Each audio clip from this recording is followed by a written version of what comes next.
कैसे तुम महसूस करते हो कि मैं यहाँ सत्संग में तो ठीक हूँ, शांत हूँ, लेकिन जब घर लौटता हूँ तो सब कुछ खो देता हूँ। ये कैसे संभव हो सकता है कि केवल किसी के साथ संबंध के कारण मैं यह अनुभव करूँ? अगर तुम सच में जानते हो कि यह संबंध किसके द्वारा देखा जा रहा है, कौन इस संबंध से सचेत है, तो तुम्हें पता चलेगा कि चाहे दो व्यक्ति हों या कई, लेकिन जो इस संबंध को जानता है, वही वास्तविक है। लेकिन हम इसे भूल जाते हैं और इसी कारण संकट में पड़ जाते हैं। एक राजा था जिसने सपना देखा कि वह भिखारी बन गया है। सपने में उसने खुद को एक भिखारी के रूप में पाया और देखा कि अन्य भिखारी भी थे जो राजा के जन्मदिन पर दान लेने राजधानी जा रहे थे।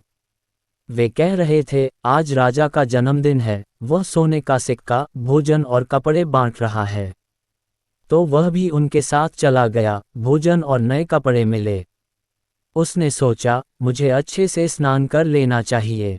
वह कुएं पर गया, स्नान किया और अपना भोजन पास में रख दिया। तभी एक कुत्ता आया और उसका भोजन छीनकर भाग गया। राजा कुत्ते के पीछे दौड़ पड़ा, अपना भोजन वापस पाने के लिए। जरा सोचो, एक राजा कुत्ते के पीछे भोजन के लिए दौड़ रहा था। तभी उसकी आंख खुल गई। अब न तो कुत्ता था, न भिखारी, न दौड़, वह अपने सिंहासन पर बैठा था, वही राजा जो वह हमेशा से था।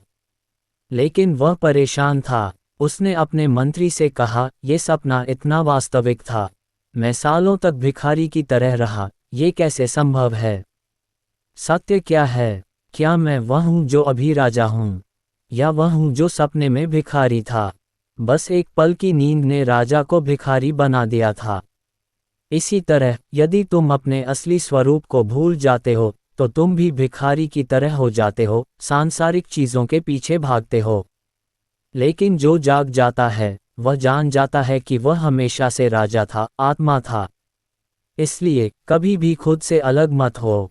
एक पल की बेहोशी भी तुम्हें तुम्हारे सत्य से गिराकर भ्रम में डाल सकती है।